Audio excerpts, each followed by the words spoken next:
welcome back to SWRUManga's weekly podcast series. Usually weekly podcast series. Apologies for last week. We just ran into scheduling problems, didn't have time.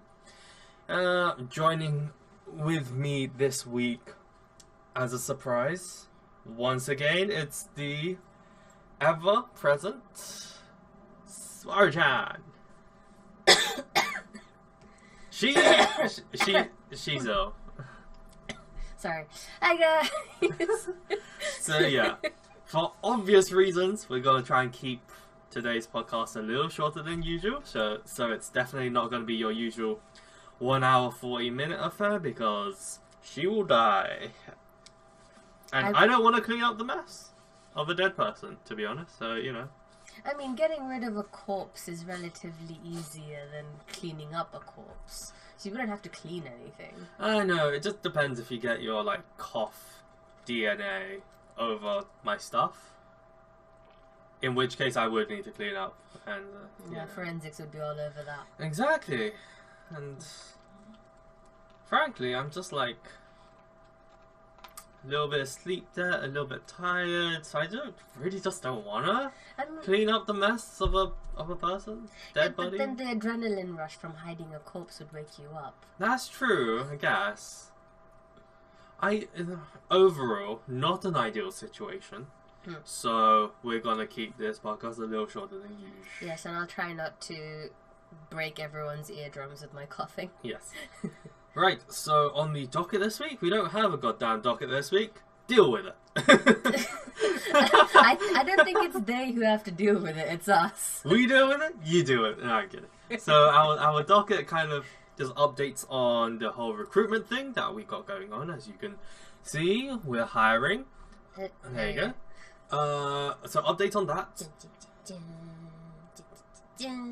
And then I guess we'll talk a little bit about kind of the things we wanted to talk about but not had time, or we just went off tangent a little bit. So stuff about a little bit of the themes that come out of that we really want to focus on, which make Flare Project different from your usual kind of action in a new world kind of thing. Just like, ooh, there's monsters and you know, that kind of stuff. In a way, because people keep on saying how they're getting sick and tired of isekai stories. Yeah. And the thing is, this isn't really isekai it's not genre, because isekai genre is somebody from the current real world gets sent to a different world. This is entirely in a different world. Yeah. And it's really not, the focus is different from what you'd expect. So keep listening. Yes. So we'll go over that. What else do we have to cover? I guess we'll just have a little bit of talk about of the anime we're watching. Mostly updates, I suppose, and opinions. One of which is definitely the Filler-ademia episode, the anime-only episode, which is their way of framing it, but in actual sense, it's a fucking filler, so we'll talk about that. And I feel like that's kind of enough as a shorter podcast. Yes. So yeah, to kick off with updates on our recruitment. So I never knew I'd be doing the job of a recruiter in my free time. Yeah, it's weird. So most of this was in the blog that SWRUManga put up yesterday. In fact, let's bring it up for our dear viewers. That's the advert that we'll talk through later a little bit. Or do I not have it? I thought you have multiple windows. I know. I do, but it's alright. That one. Isn't that like blog posts? Well, it's in edit mode, but whatever. You get to see what the edit mode looks like. That's what I meant. I was like, why are you going into the edit version of the website? Okay, fine. Fine. There you go. Sweet. Cool. So, yes. Decisions, and visual viewers get to see Tosakarin doing some hefty crunches there. Standing crunches? Standing crunches. They do nothing for your stomach. Well, you know. Unless there's an invisible person she's humping. She's humping. Yeah. So that might... And Shiro's in the background just like, whoa, that's amazing! She's really going at it! Is that Saber next to him? And Saber's just like, okay. Yeah. She's waiting her turn. Okay. This is a doujinshi waiting to happen. Anyway. Waiting to happen. It's happened probably hundreds of times. So. Right. Yes? What were we talking about? Decisions. Recruiting. Artist. Yeah. Yes. Looking at portfolios. Yes. Okay. So we've received above 10, definitely above 10. It's been above 10. Portfolios applications from people, of which some we've had to deny.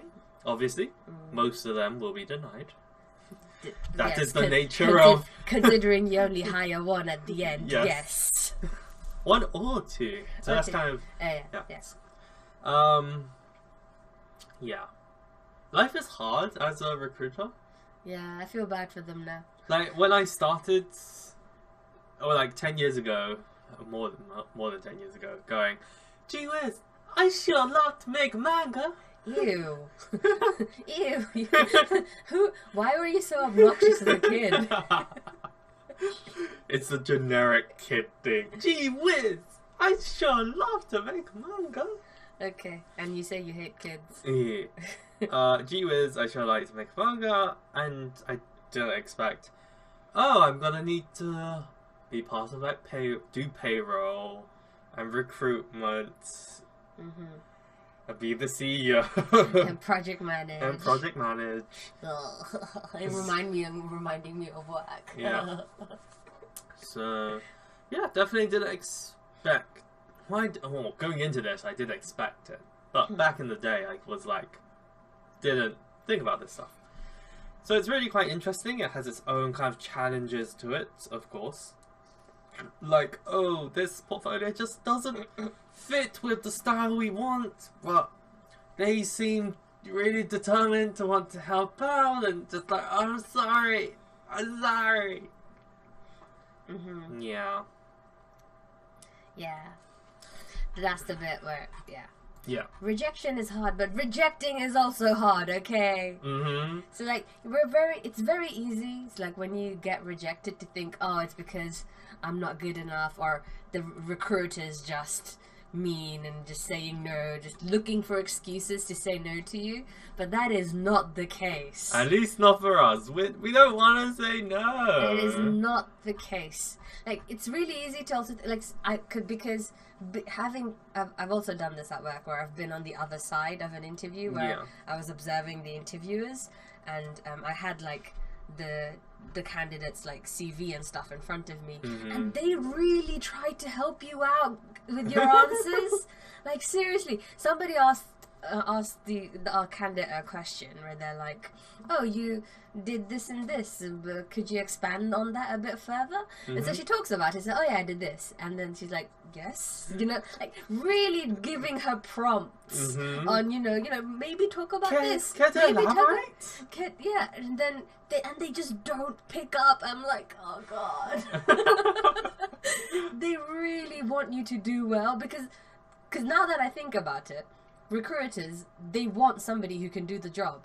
They need somebody there, you know, somebody to do this role. Exactly. So they will try to help a candidate out and say, you know, sell yourself to me. Yeah. But, yeah. So yes, it's not that we want people to fail. It's just really hard to find that... Sorry. I'm okay.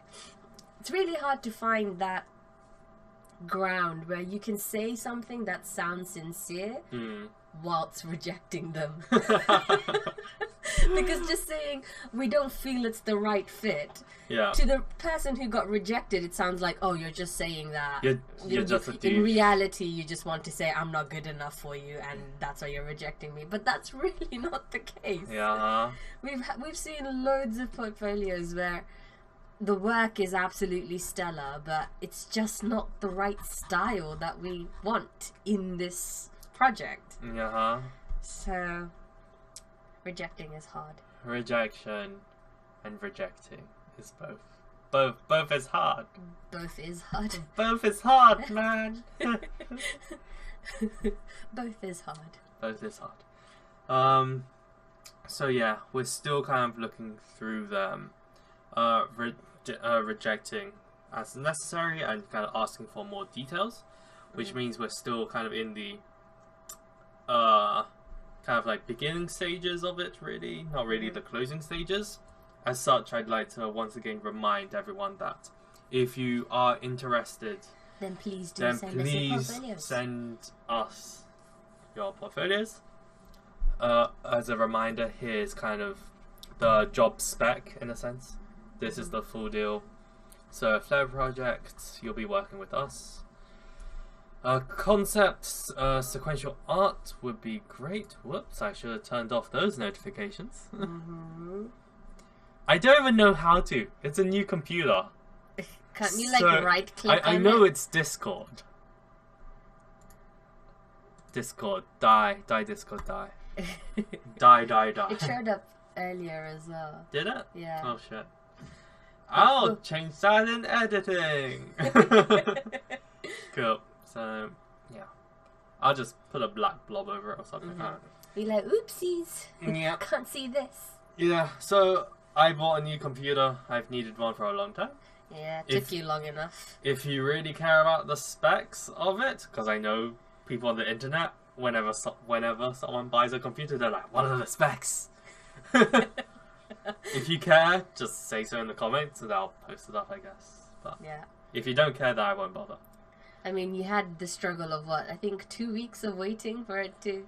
Was it 2 weeks? Yeah. Yeah. Over 2 weeks. Well, the first week it was delayed because they were like, oh, we don't have this part, but we're not going to tell you we don't have this part that you wanted. So we're going to sit with our thumbs and fists up our butts. And I only realized that something was up after 7 days and there was no progress. And I went to like amend order. And then I was like, oh, I don't need this like card reader actually, so I took it out.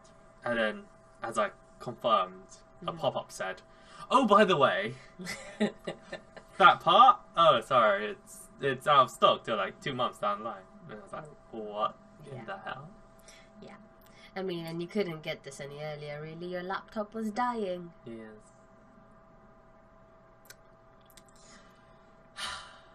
I'm not gonna say anything about how long I was nagging you about this. Too long is the answer that they need to know. That's it. Yeah, so I ideally want someone who can do the concept art and the sequential kind of manga art later on, but kind of from the portfolios we have learnt that people specialize in one or the other mostly. It seems to be the case. So we are going to be more flexible on the matter. I think that's really good of us to do, especially as an indie project. For us to have kind of the flexibility to be like, oh shit, we kind of need to change our thinking a little bit on this. So what we're doing now is we are definitely open to people who can only do concept or can only do the manga, so that we can take someone on to do the concept art. Then at the end of the concept arts, we go, thank you very much for your help, and then we will pass those concept arts to the person doing the actual manga. So yeah, we think that'll work because quite a few people have said, oh, I don't want to do the concept arts, but if you give me like the concept arts, I can do the manga. So, and people who generally do concept art aren't that into, say, framing scenes and stuff like that. Whereas those who specialize in doing the actual comics are more interested in narrative and that aspect of it. Yeah. So yeah, I guess we don't want to dump too much on a single person. So we're open to splitting up the role. Yes. Stay with us through the crowdfunding. Yeah, the manga artists would need to stay with us and help us through the crowdfunding stages. So through Kickstarter. Fluent English, same old. These are kind of styles we're looking for. Possibly not this one, it's a little too cutesy, but generally be shoujo, be shonen. Kind of slimmer, slightly slim, cool looking. I have a personal fondness for the art style in Mekake City Actors. Which one is that? That is this one. This one. Yes. I don't know why. It's just kind of cool. I just like it. Yeah. But obviously, if you have your own style that you want to stick with, or you think would complement, then send us over. But if you can mimic styles, also definitely flag that up, because that just means you're more versatile. If we go, your style by itself, we kind of don't think is an exact fit, but could you kind of work with these styles? Yeah, if you can mimic, then definitely highlight that. That'll be really helpful. If you want to go in the concept art stages, then it's characters, architecture, the nature, not like this stuff. Really, not that stuff. But like the characters, the village, environment, like costumes, uniforms, and some monster designs. So that's kind of what we're looking for on the concept stage. A little bit of coloring would be needed, so it just brings out the life and the feel of the characters a little bit more. Doesn't need to be like super intricate, but like nothing this intricate, but something basic and just like flat colors with a little bit of shading like that. Pretty much that's all we need, or even just like fuck the shading. I mean, they did some shading there with the hair and the shadow and the face. Oh, just a teeny bit. But yeah, basically flat colours. It's for the life of me, I can't remember who that second girl is in that show. I've seen that. That's a boy. That girl. That one. Sorry. Yeah. I've seen the anime, but I can't remember who she is. I only remember the main three, which is the three on the other side. You didn't watch this anime. What's her name? What are you? Good night! Who's the Bakemonogatari girl? Senjagahara. That kind of looks like her. No. Without the hair color, but that kind of like sharp look and those eyes. I know, but Senjagahara's hair isn't like cuboid like that. Isn't it? I thought it was quite straight, wasn't it? No, no. She does not. No, you're thinking about Snake Girl. Senjagahara. Oh, it's kind of like... Yeah, you're thinking about Snake Girl. I don't know, I forget her name. I don't want to remember her name. This was what I was thinking of. It's kind of cuboid there. Yeah. No, I think you're thinking about Snake Girl, because her hair is like that girl's hair. What's Snake Girl's name again? I don't. Dakimakura. Haneka. No, that's Osana Najimi. Right. Oh god, there's a lot of boobs. Yeah, I stopped watching the series, not because of the fan service, but I heard there was quite a lot of fan service later on. Yeah, like Monogatari second series onwards, it's quite fan servicey. Yeah. Anyway, tangent. Yeah, discussion, open communication, obviously, and here is the email to send us your portfolio. So yeah, if you have a friend or someone you know that might be interested, definitely tell them, because it's a job, right?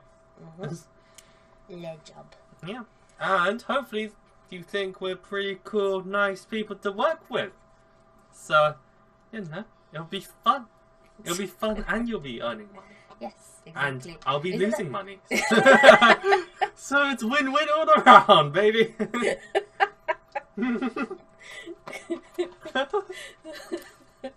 Good time. Hey. So yeah, definitely check us out if you might be interested or your friend is interested. Anyway, I think that's it for the update on the hiring process.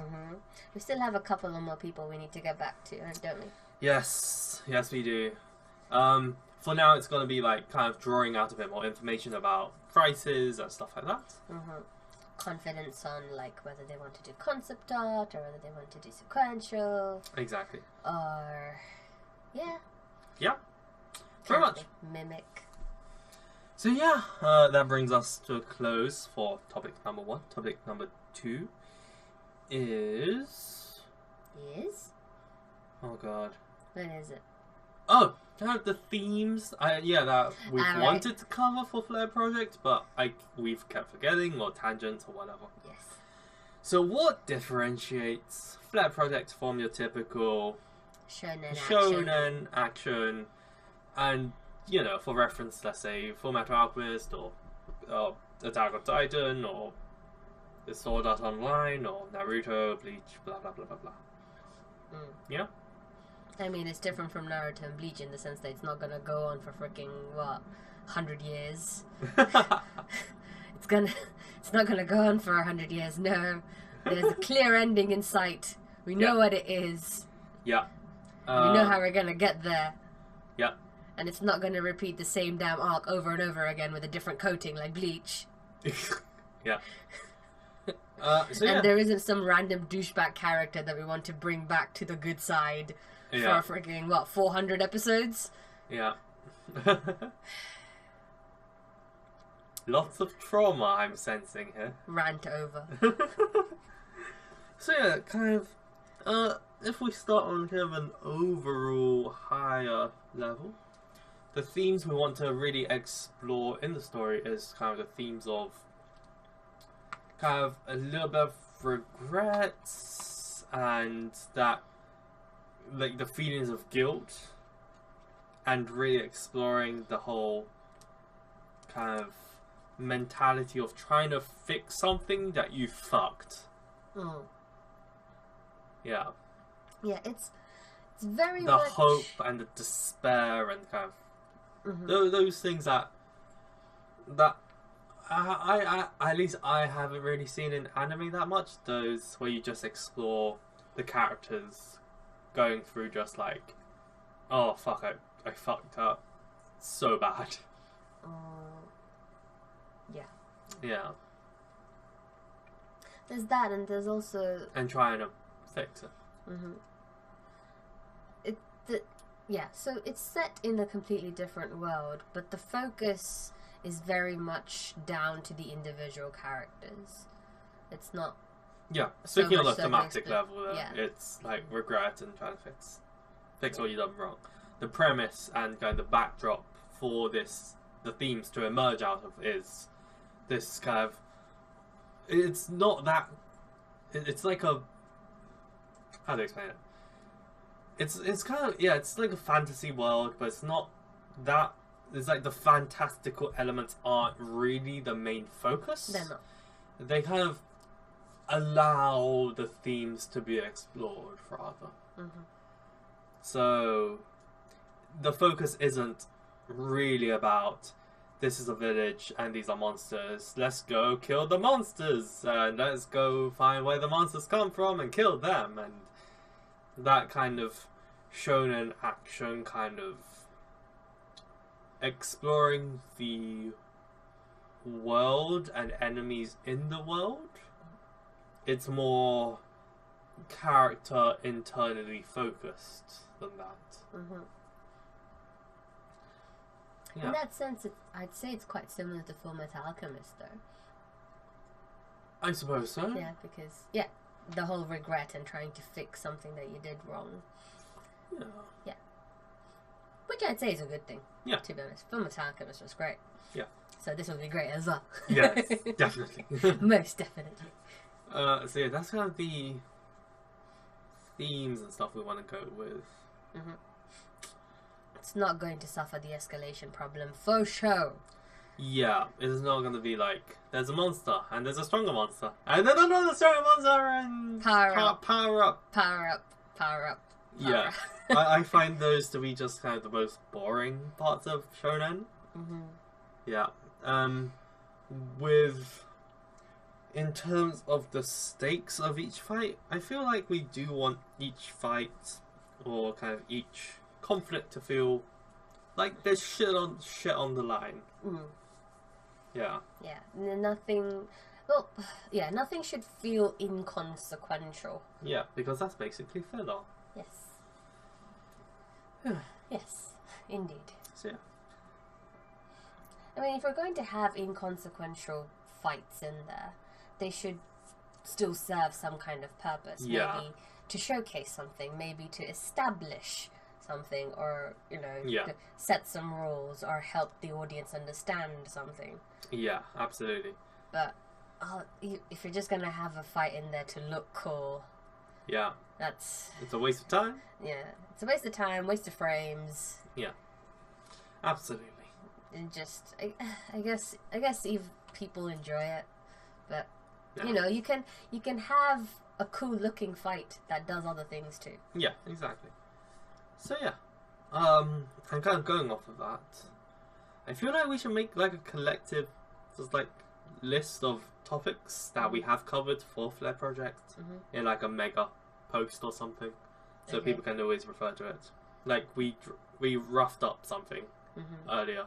Oh yes. But we need to put that together, so you know, to save people from having to listen through like 11 hours of podcasts. So yeah, I feel like we should do that this week. Sure.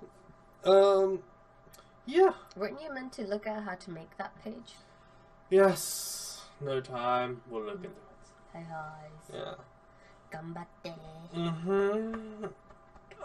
Which brings us on to where we are in terms of the creative process right now. So we are talking a little bit about the specific voices of the characters. Yes. Yeah.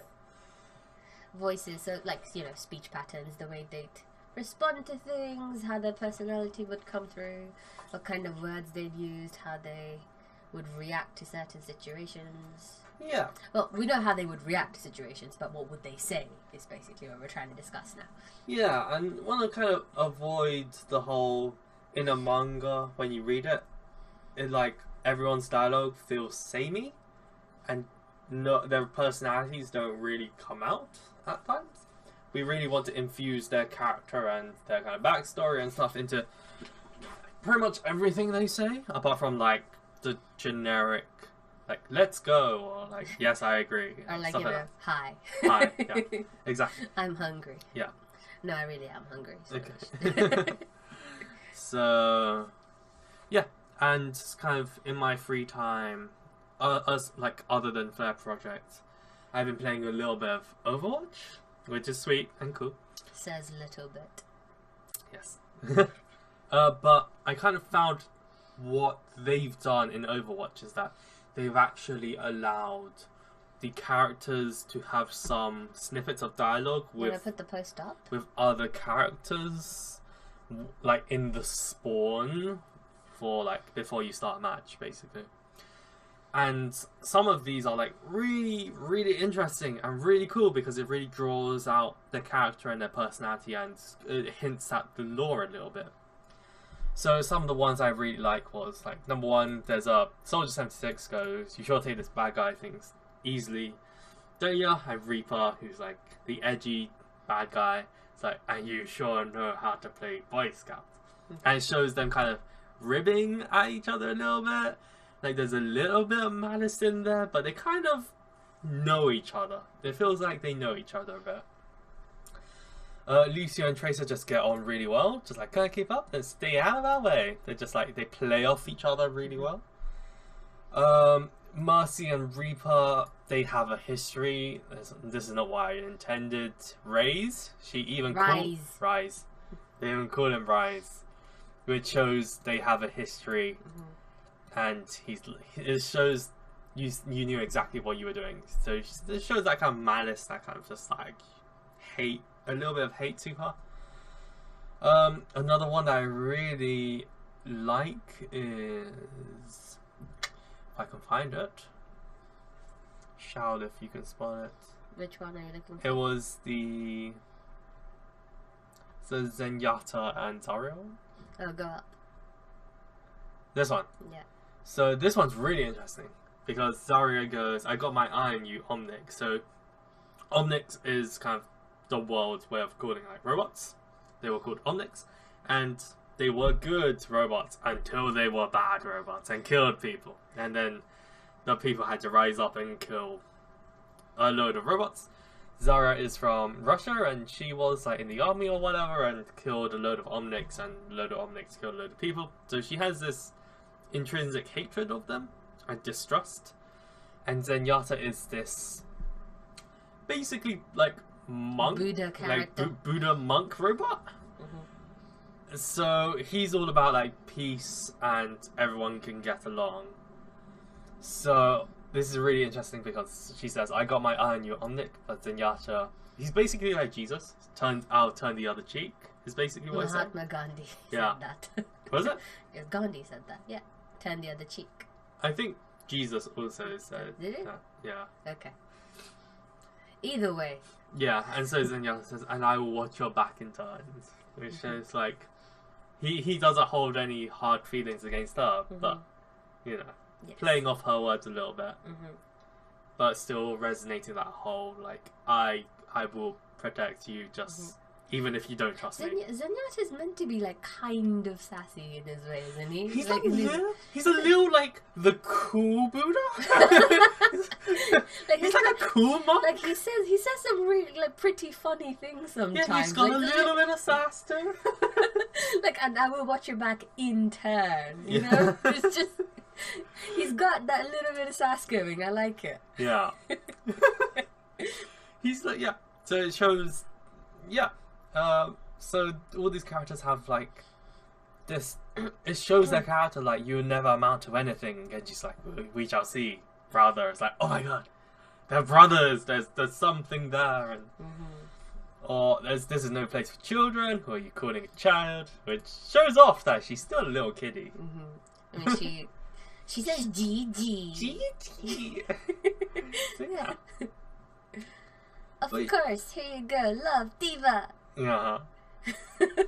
So yeah, this is kind of things we want to draw out in our dialogue because it really shows their personalities coming through. We don't want to make it too exaggerated, for example, like too wacky. Like Tracer is perhaps a little bit on the wackier side of yeah, let's go. And Cavalry is here. Oh wait, look, Junkrat and Tracer interaction there. And so Junkrat says it sarcastically to, don't worry, the cavalry's here. And Tracer's like, hey, that's my line! So yeah. Basically, we want to kind of do that for our show characters. Personality and history and stuff through dialogue. Yeah, and give them different mannerisms and different formality levels, etc., etc. So that's why we're really taking our time doing it and trying to really make sure the voices work, because that's getting it solidified and done early is going to help us a lot in the long run. So we don't come across a character and we're like, oh, is what Reinhardt? What did they say? Is Reinhardt meant to be a bit of a fanboy? He's like a cool grandpa. He's like, ha, like massive gestures and yeah, beer, and it's kind of like huge upbeat. But then he also has this like slightly shy side of with because Diva. Look, it says, yeah, can I have your autograph? I was wondering if you'd sign something for me. It's for a friend. That's so cute. I think they just really wanted to do that because the voice actor for like Reinhardt is like this big roaring fella, and then having him be a little timid, have a little cute side is quite funny, and like Reinhardt, I know I had a poster of you on my wall when I was younger. I remember the poster. My hair was amazing. I love this. What you looking at? An annoyance. An annoyance. It just so Tracer's clearly that kind of like happy-go-lucky kind of character. The way she words things, savage, and Widowmaker's just like quiet to the point, just an annoyance. The kind of French mega beach thing going on. Mega beach. Who says it like that? Mega beach. So yeah. I really enjoy what Overwatch has done, and I really want lessons to learn and integrate. Other than that, I don't really have anything else I wanted to cover for Flare Project, at least, I think. Did you have anything you wanted to mention? No. I've mostly just been busy and ill. Yes. Busy and ill and yeah. Cool. Trying not to get my contagiousness onto other people. Maintain distance. So yeah,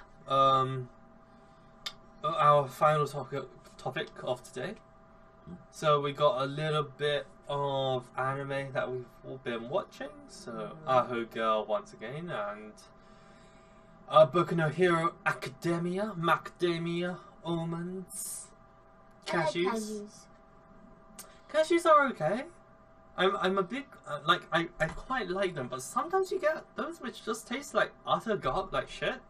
Some bad cashews. I mean, peanuts have that too. Yeah, peanuts are like. I like peanuts, but I feel dirty eating peanuts because they're like the cheapest of nuts. They're like the trash food of nuts. They're like the trash nuts in my head. Okay. Whereas, like a walnut is like, oh, it's higher class. It's a walnut. But walnuts taste disgusting. I'm not a big fan, but like, ooh, they're so expensive. See, this is how you market to men. Just make something more expensive and they'll immediately think it's better quality. And almonds and hazelnuts, they're like default in my mind. Because in chocolate or like almond milk and hazelnut milk, I just have that so much that those are kind of the default nuts for me.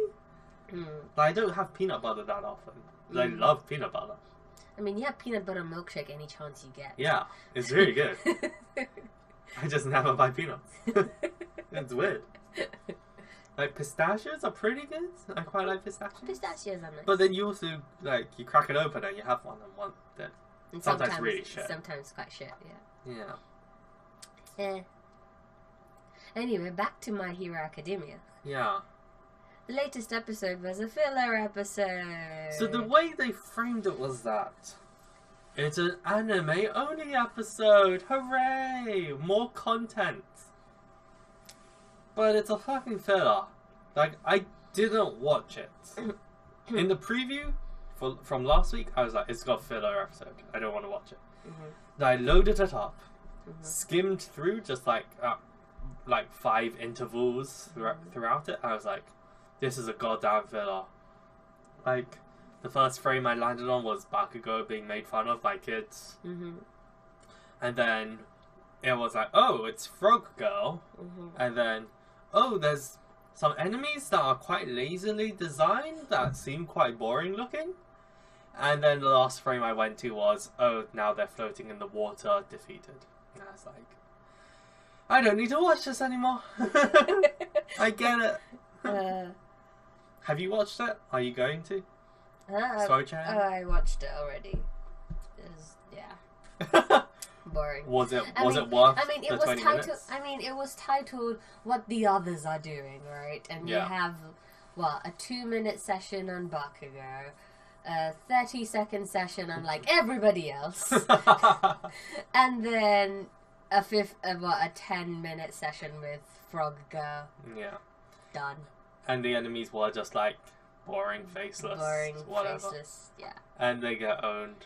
Yes, and you get introduced to like a couple of new characters who you're gonna forget soon enough. Who served as Frog Girl's new mentors. Yeah. Yeah, yeah. Not a good use of time? No. I don't see the point of there being a random filler episode at this point, though. It's not even like are they catching up to the manga or something? Either that, or they just needed to pace it out a bit differently, or could be trying to save money. Okay. Because usually you do like a beach episode. Well, sometimes they do beach episodes because it's quite easy. You just draw girls with tits. And then they just lounge around and you don't need to animate huge fight scenes or whatever. So you save that animation budget and you collect it up for the final arc, which needs to be good. So yeah. I don't know. Either way, was a pointless episode. Aho Girl. This episode wasn't as good. Yeah. The latest one. It's been a little hit and miss. They had one segment with, like, the dog, which had an... It was an adorable dog. Wait, did we take any pictures? No. Okay. Yeah, it has a really dumb face. So the main character Arkun, who's like straight man's just like, I don't like animals, and the dog's just like cry face, and he's like, no, but I don't hate animals. I'm just like can't meh about animals. It's just anyway. You stay there. I'm gonna go watch a movie. But then like they end up watching it together, and the dog like really understands the nuances of the movie. And why it's amazing, and they have a moment of like, oh my god, a dog that understands me. You understand? And it was very good. But then the other kind of segments were quite like too much bokeh and not enough tsukumi, which means that it was people going crazy and kind of escalating the wackiness of a situation without bringing it down, cutting it down like each time by tsukumi. So it got a little out of control and not that hilarious. But yeah, overall it's still okay. Still willing to continue watching. Ooh, something that rarely ever happened this time around as I was watching Princess Principal. I actually choked up at a scene. Wow. Really? I was not expecting. Like, normally... You don't choke up for shit. For anime? No. Like, no, okay, no. I cry very easily, but that tends to be I cry if I see somebody else cry. We watched In This Corner of the World, which had some of the saddest shit in the world. And I didn't choke up. And you were just like, meh. I wasn't like meh. I was affected. I did feel sad, okay? I genuinely felt sad. I just didn't choke up. That's all. Emotional analysis of this scene dictates that I would be sad if I was a... Ow! Ow! Don't hit me! Ow! I'm not hitting you. I'm tickling you. Ow. Will you please? I am just tickling you. What? What? Nothing. I'm just backing away now. Okay. You mean lady. Anyway. Yeah, I actually choked up. Yeah. You didn't choke up for the atomic goddamn bomb, did ya?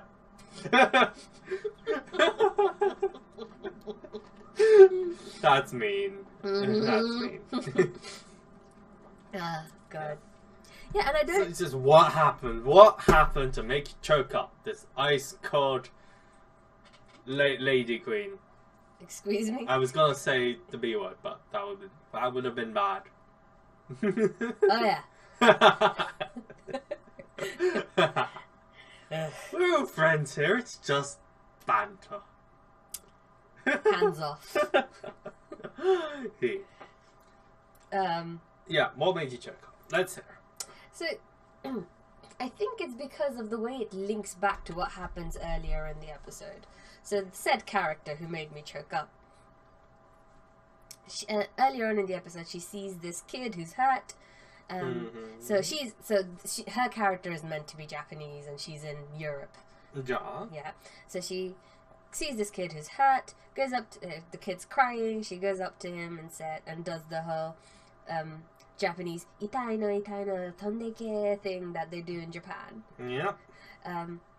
Which is always done to show how nice a character is. Well, it's like... Yeah, that's how it's like, used. oh, there's an old lady crossing the road. I'd better help out with that. Yeah. Or, oh no, that car's heading straight for that little girl. And then they save the girl. Yes. Which is, like, extremely cheap. Yeah, that's what I originally thought it was as well. Like, you know, just showing us how nice of a character she is. Amazing. Yeah. Yep.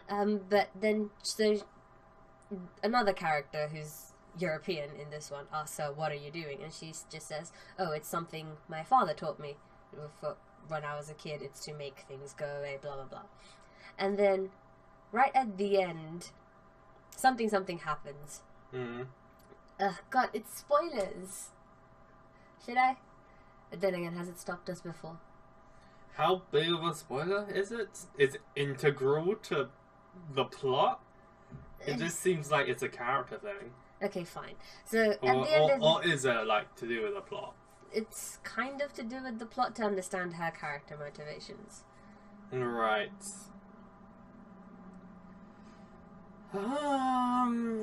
Okay, let's do this. What? I will put up what? This. So, okay, viewers, if you don't want to hear the spoilers, when this goes away, when this picture goes away, the spoilers are done. Okay. So, yeah. Alright, so spoilers from now on.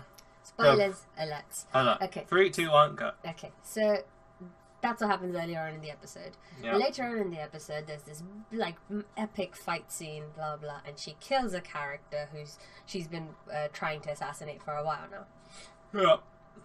Turns out that character that she killed is her father. Yeah. And then so they bury him, and so another character just asks her that, "Are you sure this is what you wanted?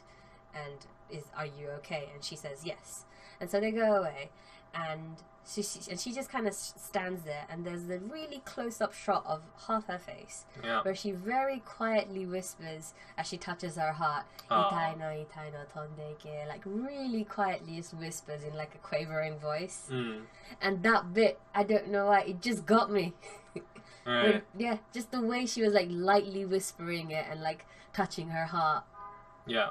And saying it, it just got me. I was like, oh god, I choked up. Okay. And then they show her crying, so I was like, okay, now I should have cried, because she's crying. Okay. I normally cry when I see another character cry, but... Okay. Yes.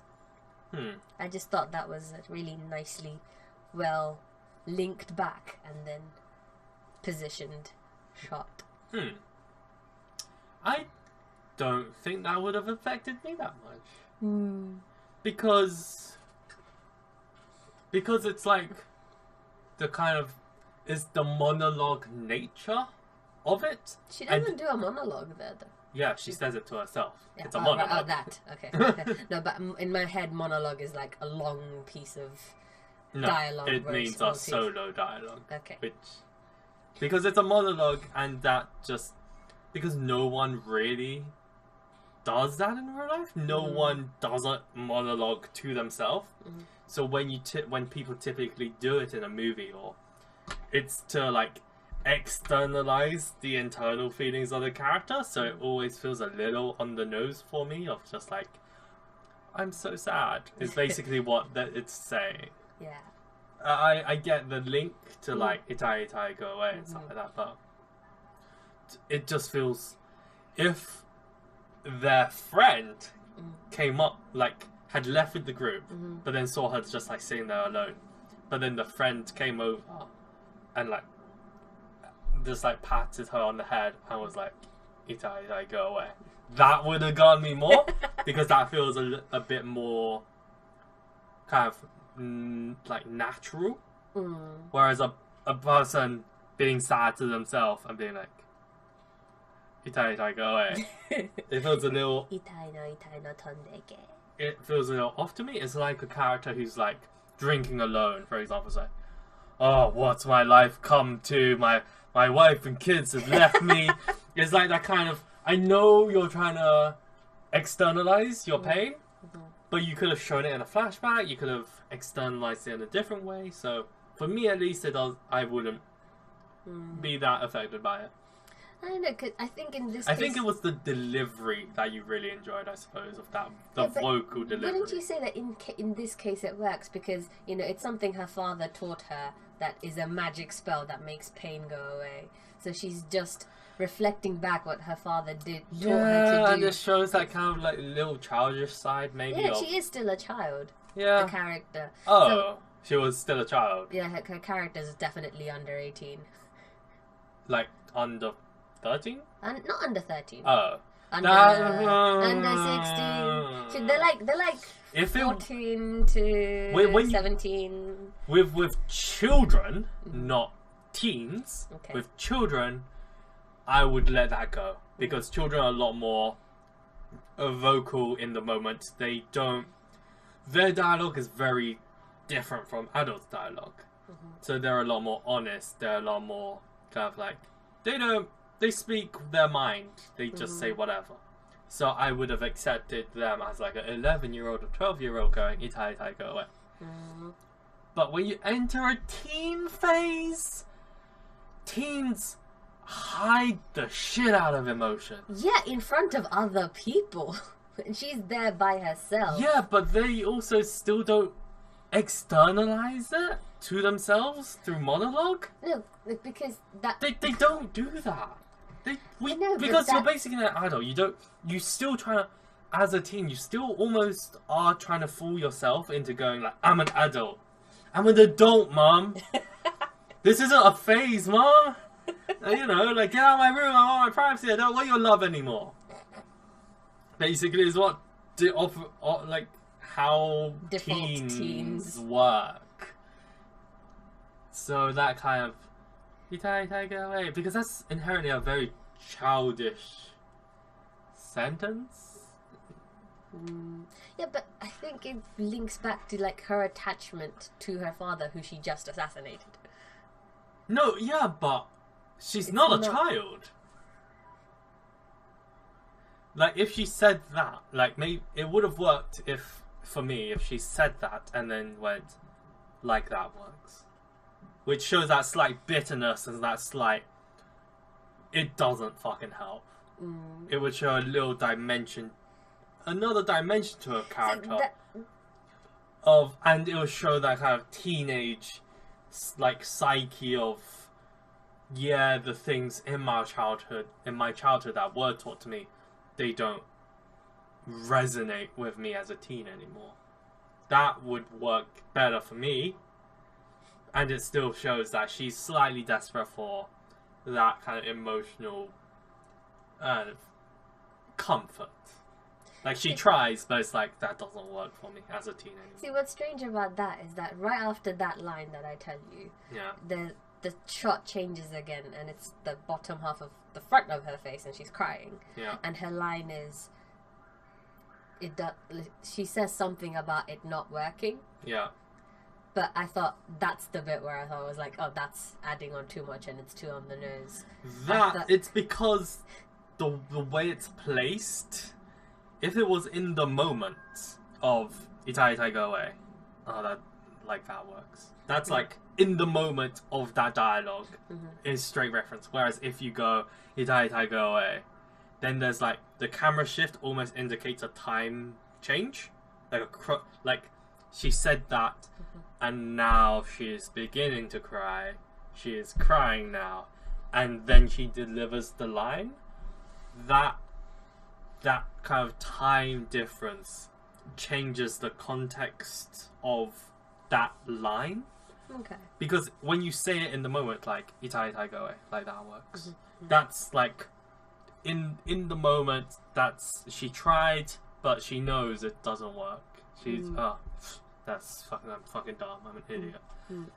Whereas if you say had them deliver the line, and then they stand up, start crying, and like that works. It's a lot worse. It feels so much worse. It feels a lot more disingenuous because it's just like, because the tears show she is sad, and then she reinforces it with dialogue saying what is effectively, my comforting tactic didn't work and I'm sad.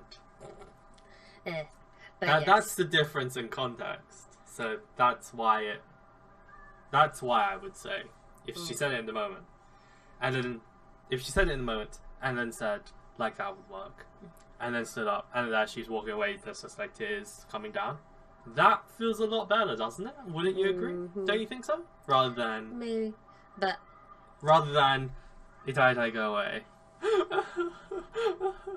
Like that works. Oh good lord. But yes, I choked up at a scene, and that rarely ever happens. So anyway, so spoilers over. Spoilers over. Spoilers over. Spoilers over. That was a long spoiler and discussion. Sorry if you were just out for like 4 minutes, basically. But yeah, cool. Any other anime you've dropped? Didn't you say you dropped a couple? Or what happened to the Christian Catholic one? You know, how cool was that though? I never said it was a cool show. You said it was really engaging. You said it was said... really interesting.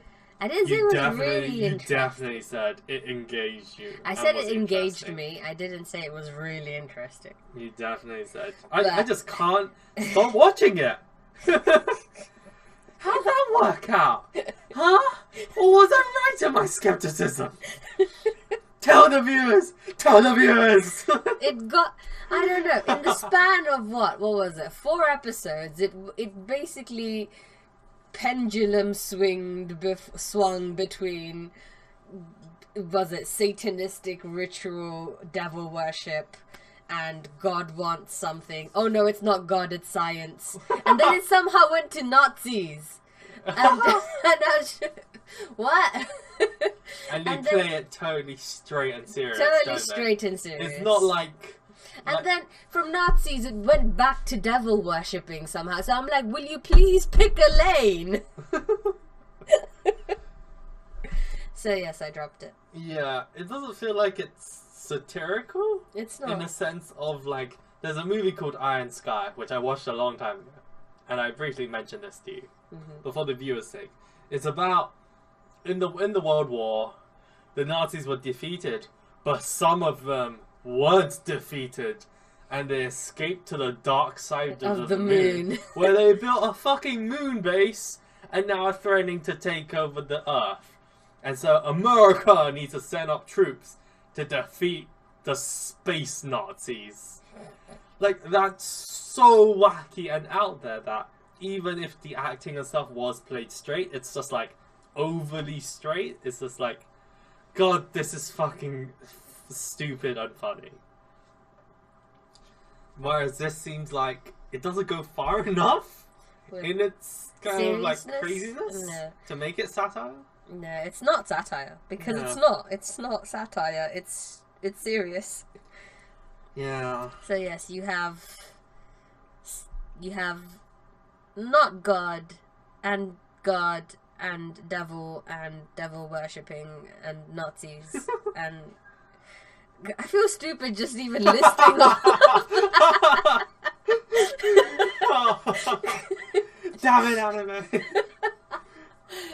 So it's just kind of shit which makes me like when someone asks like what are you into, I'm like anime, and they're like, ew. And I'm like, it has a bad rap. I know some of it's really dumb. But it's good. It's got its good sides. It's just really infrequent. It's good. So yeah. Any others that you've dropped? What about the ballroom one? I'm still watching that. Yeah? Yeah. But everyone's injured and needs chiropractor's help. I know, it's precisely to get those people, the images of those people, and be like, please, somebody help them. They're in dire need. Are we gonna make a charity video? Yes. Every 3 seconds. Another ballroom dancer. Another ballroom dancer breaks their neck. Would you just give $10 a month to help just one of these poor wounded dancers get the chiropractor's help they need? It's like every single ballroom dancer has ankles that are not strong enough to support their body. So whenever they do a twist, it increases the chances of breaking them by about Please help. Please help us buy ankle braces for these poor young ladies. Cool now. To stop this atrocity from ever happening again.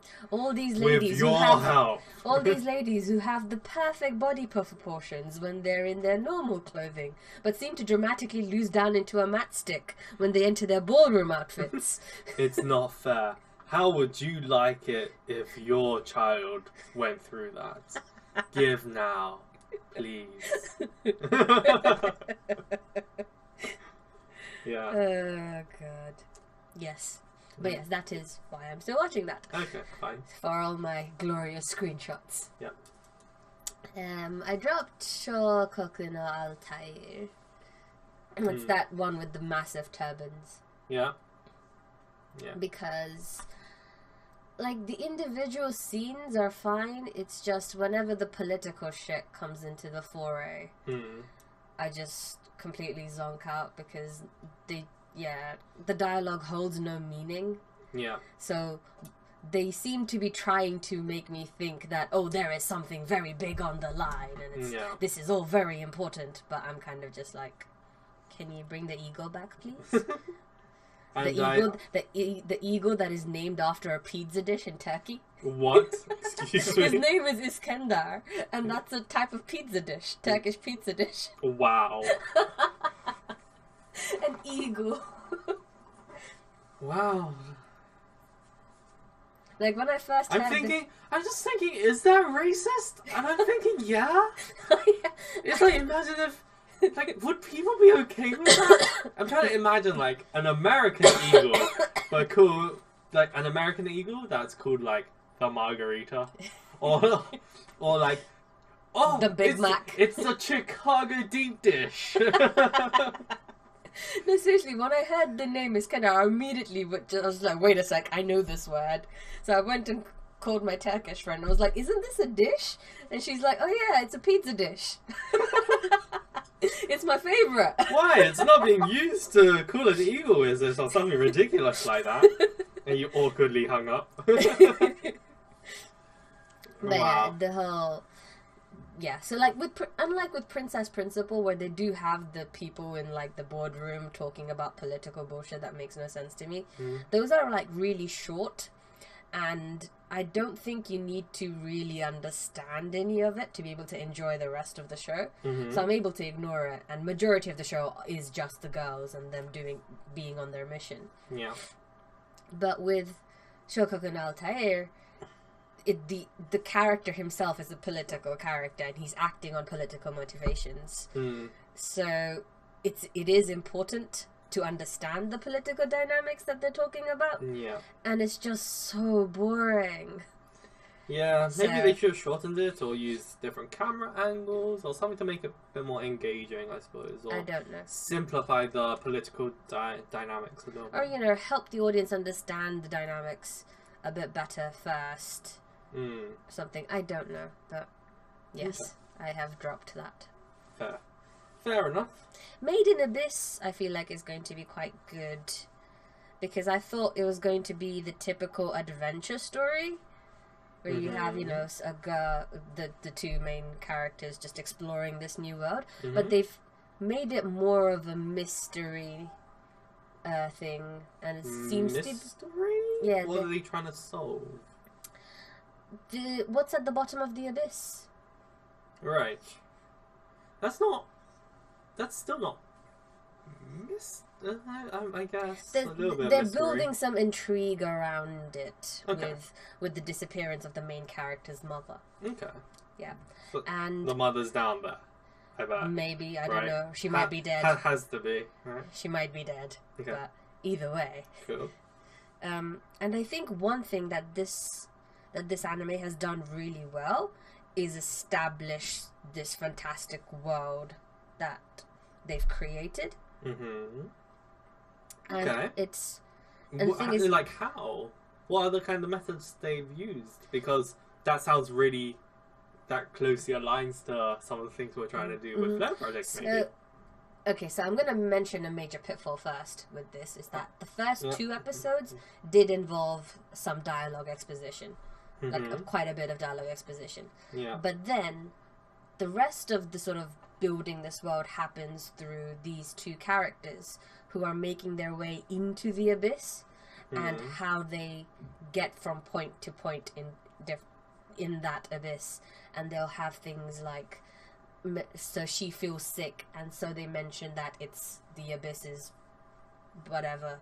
It has a special term. I forget what the special term is now, but it basically causes people to get different kinds of symptoms because it affects their body. Yeah. And they'll mention like some kind of plant that is visible in every layer of the abyss,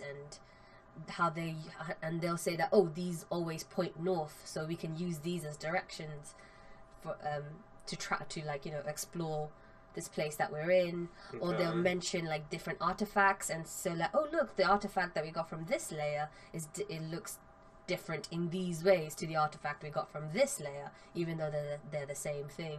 So then they talk about, oh, it must be because of whatever atmosphere settings this layer has. Yeah. So it's quite nice.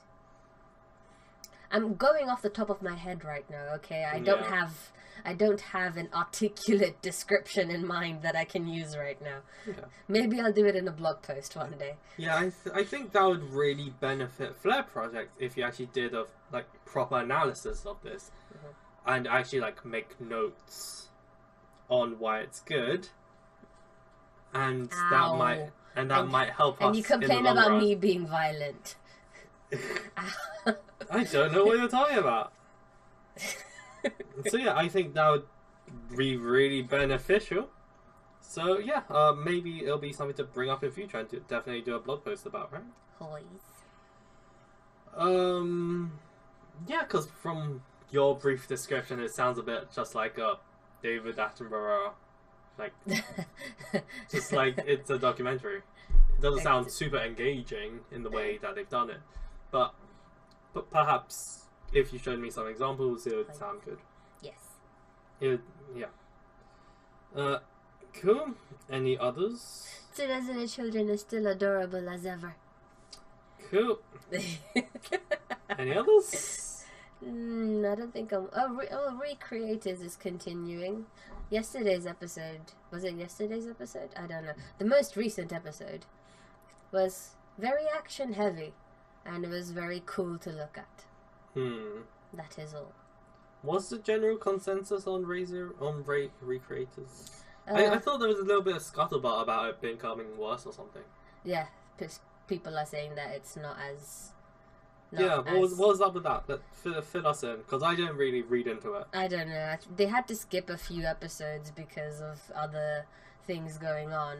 So the new episodes weren't being aired. And I think what happened was that everything kind of slowed down to prep for this big climax. So people were like, oh, it's nothing substantial is happening anymore in the episodes. Yeah. And so people were like, it's shit now. But then now that the climax is hit, things are going to start happening again. So I don't begrudge people for feeling like that. Like, you should have planned this shit out. I know, I don't begrudge them either. I think they just got the length of the the episode number wrong, to be honest. Like, because it felt like they were basically padding shit in to prepare for this climax. Yeah. To fit the number of episodes they have. So, yeah, I don't begrudge that. A bit of poor planning, I think. I don't begrudge people from being pissed. No. But I begrudge the studio for not planning their shit properly. Yes, but you're not even watching it. I know, but in principle. Yes. You can still argue in principle. Yes, indeed. Am I watching anything else? What else am I watching? What happened to the couples who always met in the convenience store, except it's not the convenience store. It's fucking high school. Oh, I dropped it. A long time ago? You heard how angry that show was making me, okay? Did you mention it to the viewers? I did. 2 weeks ago? Yes. Okay, cool.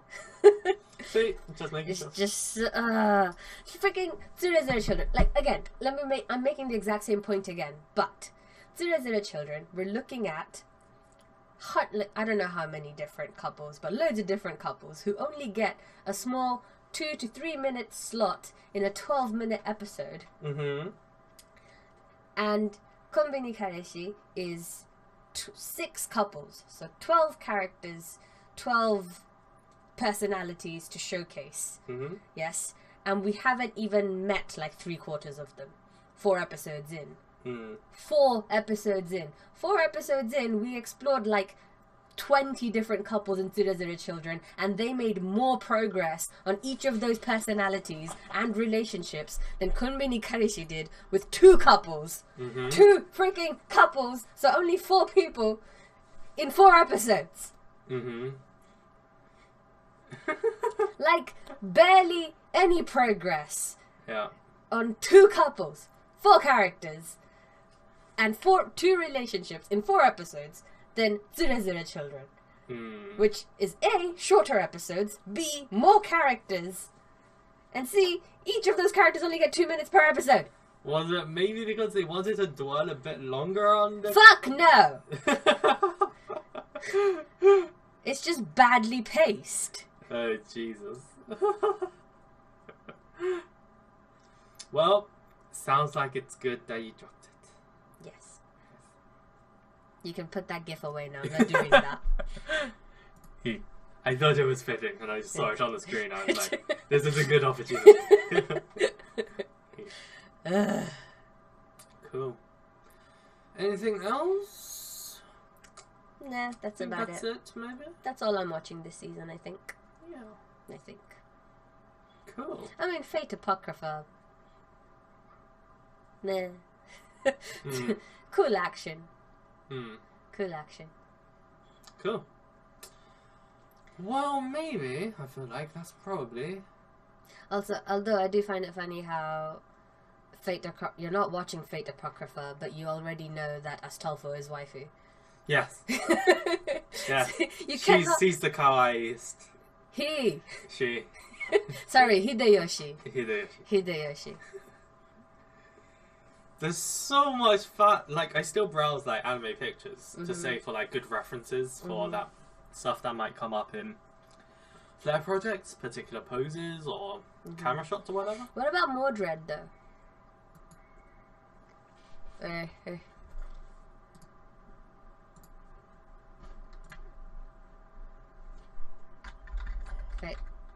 Fate Apocrypha. There you go. Yes. No, she's just fucking boring. She's like Scruffy Saber. Yeah. She looks like, and she's extremely lazily designed. Okay. She's actually just Saber. Yes, she's Scruffy Saber. She's like, that's the same face as Saber. Yes. With the same thing. She's meant to be and she's just a bit sluttier dressed. She's meant to be Saber's son. Why is it a girl? Because Saber's a girl. Saber's a son! Does son imply gender? Yes. Male gender. Yes. In Japanese, musko means son. Yes. So. Why is it a girl? Because Fate is pandering to the male fan base. I don't know. Yeah, obviously. Because they gender bend everyone, apparently. It's just to fucking make it cheap. It sucks. Just cheap fan service. Yes. Which is not good. No. No, she's incredibly lazy. It's like, oh yeah, I haven't seen that fine clothing and slutty. That's her in full armor. That's just Saber. It's fucking boring. Whereas what's her name? Astolfo. It's yeah, she's kawaii as fuck. But she's just wearing like a skirt. Yeah, but she's like a hime and the fluffy, and the fluff, and she's got a fucking crown. It's a he. It's a she. It's a Hideyoshi. Look, that's clearly a trick. It's a Hideyoshi. She's the kawaiiest girl. It's a Hideyoshi. If you go to that, yeah, no boobs. Yeah, she's just fat. It's okay. Hideyoshi. Yeah. Anyway, I don't know if she's actually a good character. I just saw so much goddamn fan service. So, you know.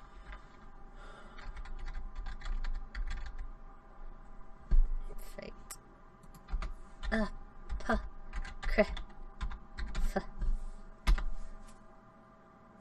There you go. She's... Yeah, I've seen a little fan service of her as well. She's meant to be, Frankenstein. This is meant to be Frankenstein. Sorry, not Frankenstein. Frankenstein's monster. Yes. I mean, I guess they gave her these. Like, I'm glad I stopped watching Fate because they clearly are just bastardizing the premise. Oh, this isn't from the original thingy though. What's it called? No, it's being sold. It's being sold as a goddamn commercial product with the fucking Fate thing branding on it. Yes. So frankly, no excuses. Yeah. It's fucking shit. I know. It's an original. No, I don't. That does not forgive it in any way. It's still a pile of shit. Yeah, this is a pile of shit. I'm just talking about the original Type Moon stuff. Yeah. That they based on the actual visual novel. And I'm glad I dropped this shit after I watched the original stuff. Because this is clearly just You garbage. didn't watch all of Fate Zero. I watched like most of Fate Zero. You watched the first season of Fate Zero. Did I? I'm pretty sure I watched the second one. I'm not sure. It's all the goddamn same. That's the thing. It's all the same. It's just a battle royale, but they've just reskinned characters into, oh, there's something more going on because they have a name that everyone knows. What's next? Einstein or, you know, this is Einstein-chan. Do you know what the Spartacus's legend is? There is an obvious legend. Yeah. No, I am Spartacus. Nah. Spartacus is a gladiator. Yeah. Escaped slave leaders. Okay. Yeah. Alright. Definitely Sasol doesn't fucking look like that. For fuck's sake. I know, I was just wondering why he'd be the berserker in this case. None of it matters. None of it matters. Why are you even asking? Is that anyone can literally be anything? I mean, the other stuff's kind of match up as to who's put in as caster. Literally in like Fate Zero, they had like a person who's never been like a lancer. It came out as a lancer. Who? Like the god hero, the one who wants to collect all of the weapons. He was like archer. Gilgamesh was. He was like a lancer, and everyone was that doesn't fucking make any sense. Gilgamesh wasn't a lancer. There was that Irish guy with the thingy, with the beauty mark under his eye. That was lancer. That was lancer. He used a lance. I think. Yeah, I said he was archer. Oh, Gilgamesh. You said lancer at first, and then said Gilgamesh was. Yeah. Anyway, Gilgamesh came up as archer. Archer, which doesn't make any fucking sense because in the previous series he wasn't. Yeah. So like I said, it doesn't fucking matter. It doesn't. None of it matters. The titles, literally, like Archer or Lancer, Saber, that doesn't fucking matter. Because they use whatever fucking weapons they used to. That character uses a lance. Oh, I spawned as an Archer. Well, I'm still gonna use my fucking lance. So none of it matters. It's all bullshit. I hate it. Okay. It's just a reason for people to fight. Yes. And just tag them with just like names that people have heard of but don't actually know the history of, otherwise they'd be fucking mad at the portrayal. It's like, oh, I heard of King Arthur, his sword in the stone and stuff, right? It's like, oh, it's a girl, sure, why not? Oh, she has a magic sword, that's cool, I kind of get it, that's cool. Instead, well, if you actually knew the legend, or you actually read the original books, you'd be like, you fucking bastardized the shit out of this, I'm not very happy that you did this. You're clearly just pandering to the masses of teenage fanboys. It's not a very clever show. Sure, it can be like shiny, fighty stuff, but I'm not gonna say it's like that's great. Meant to be Vladimir something.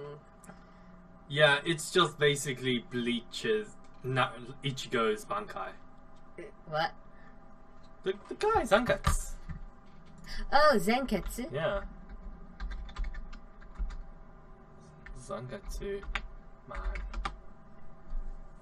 alarms, what? Man. Him! It's basically just him. Zangetsu. Yeah.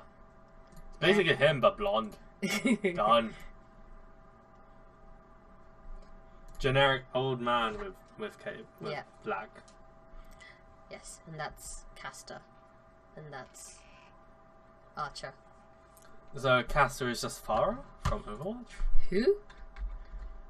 Oh, Farah. Yeah. Pahara? Fair. Yeah, with the head thing. Oh, okay. With the head thing. It's Farah! It even got like the same blue. Like does blue Farah do use magic? No, she fucking uses a rocket launcher to blow shit up. It's like the opposite of magic. Yeah. Even better. Yeah. Is she meant to be like a Cleopatra? Yeah, Egyptian yeah. shtick. Yeah. Yeah. And who's this generic boring faced man? I forget. Exactly. He's the archer of the black side in this one, but archer of the black side? You have 14 servants. You have the black team and you have the red team, so you have 2 archers.